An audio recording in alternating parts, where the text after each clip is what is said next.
ভাড়া নিচ্ছেন, জি। কত ভাড়া নিচ্ছেন? 150 টাকা।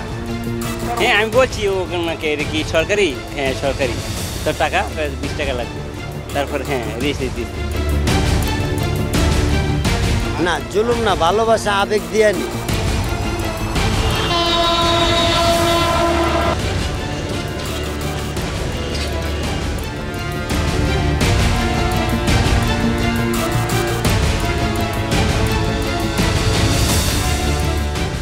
কমলাপুর রেল স্টেশনের প্রবেশপথ, যেখান দিয়ে প্রতিদিন যাতায়াত করে হাজারো যাত্রী, কিন্তু এই প্রবেশপথে যাত্রা নির্বিঘ্ন থাকার কথা থাকলেও যেখানে সার্বক্ষণিক লেগে থাকে নানা ধরনের যানবাহনের জটলা, ফলে সর্বদাই চরম ভোগান্তিতে পড়তে হয় যাত্রীদের। কিন্তু কেন? এ প্রশ্নের উত্তর খুঁজতে চ্যানেল এস-এর অনুসন্ধানী ক্যামেরার অবস্থান কমলাপুর রেল স্টেশনে।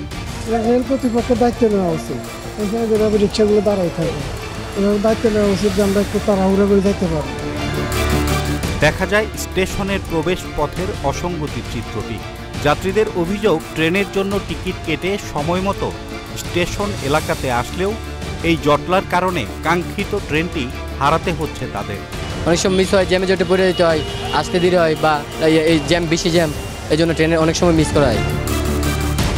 শুধু এই দুরবস্থায় নয়, রয়েছে লাগেজ পরিবহনে ট্রলি জটিলতাও। যাত্রীদের লাগেজ কিংবা মালামাল পরিবহনের জন্য স্টেশনের তরফ থেকে বরাদ্দ দেয়া ট্রলিও ব্যবহার করতে হয় টাকার বিনিময়ে। ট্রলি নিচ্ছেন, এটা কত ভাড়া দিচ্ছেন? এটা আমি ওনাকে বলছি যে আমি এখানকারই, আপনি চান একটা একদমই চাবেন, উনি একদম চাইছে, আমি আর কিছু বলিনি। উনি 100 টাকা চাইছে। আমরা যখন একটা পেশেন্ট নিয়ে আসি, দেখা গেল আমরা একটু মাল নিয়ে আসি, তখন আমরা ওনাদের কাছে টুলি হেল্প চাইলে ওনারা আমরা দেয় না, বলে গেটে থেকে নিয়ে আসেন। তো গেটে যখন আমরা টুলির জন্য যাই, ওখানে ওনারা বলে যে অ্যাডভান্স টাকা দেন, পরে টুলি নেন। স্টেশন প্ল্যাটফর্মে ট্রলিগুলো থাকার কথা থাকলেও তা মিলছে প্ল্যাটফর্মের বাইরে অবস্থানরত লাল পোশাকের কুলিদের দখল থেকে। এমনি আপনি ভাড়া নিলে মনে করেন 20 টাকা ভাড়া, আর যাত্রী যদি লেবার নেয়, ঠিক আছে, খুশি হয়ে মনে করেন কেউ 50 টাকা দেয়, সর্বোচ্চ 100 টাকা পর্যন্ত। আর এমনি ভালো লাগলে আপনি মনে করেন দিয়ে দিতে পারেন, এটা আপনার ইচ্ছা।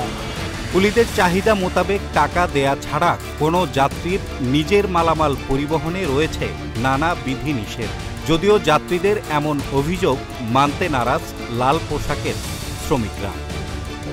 300 টাকা ভাড়া চাই, 300 টাকা চাইছি, পরে আমার 150 টাকা কইছে, আমি লয়া বুঝছি। 300 টাকা কেন চাইছেন এটার ভাড়া? আঙ্গ বাল বাচ্চা আছে না, আমরা কিছু খামো না, আঙ্গ চলবো না। আমরা মানুষ সেবার জন্য আমাদের রেলে স্টেশন মাস্টার, স্টেশন ম্যানেজার, আমাদের সর্দার বলছে যাত্রী তোমাদের যা দিব তোমরা তা নিবা।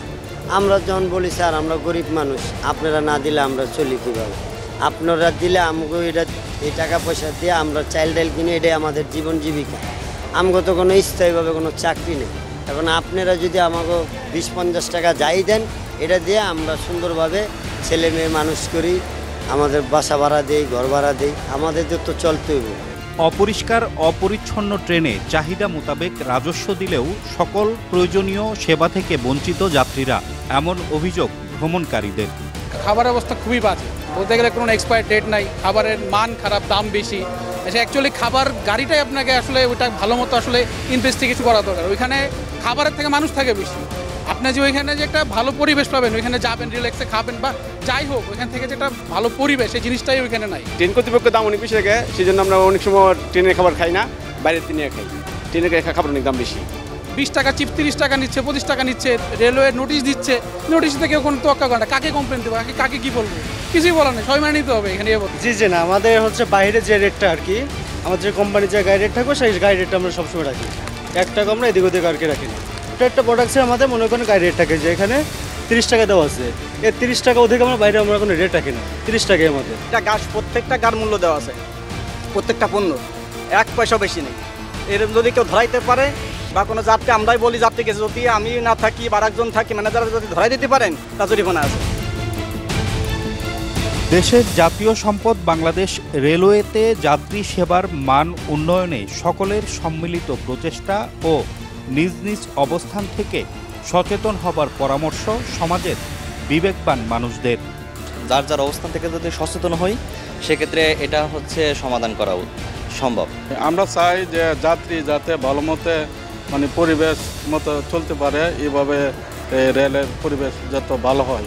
রেলের বর্তমান যে অবস্থা, আপনার যে খাবার দাবারের যে রুম, যারা সেখানে মানুষের জ্ঞান দাম লেগেই থাকে, অনেক মানুষ সেখানে গিয়ে বসে থাকে, আর অসাধু লোক ওখান থেকে টাকা উঠাইয়া তারা যাত্রীদেরকে নিয়ে যায়।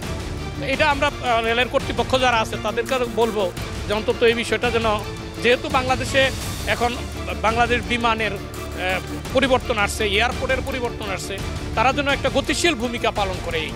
সরকারের পক্ষে বা অথরিটির পক্ষে একার পক্ষে সব কিছু করা সম্ভব না। আমরা জনগণ সকলকে একত্রিত হয়ে এক সমন্বিত রূপে কাজ করতে হবে।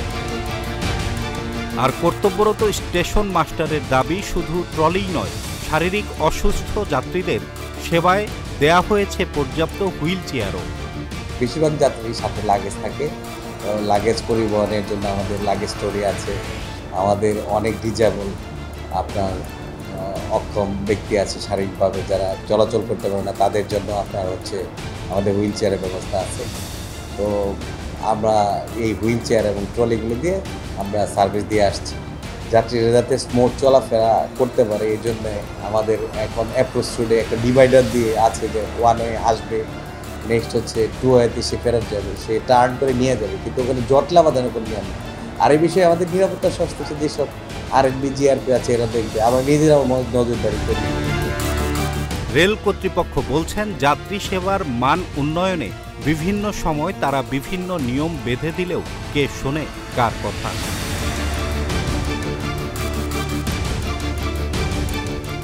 Hasan Zakir, channel S, Dhaka.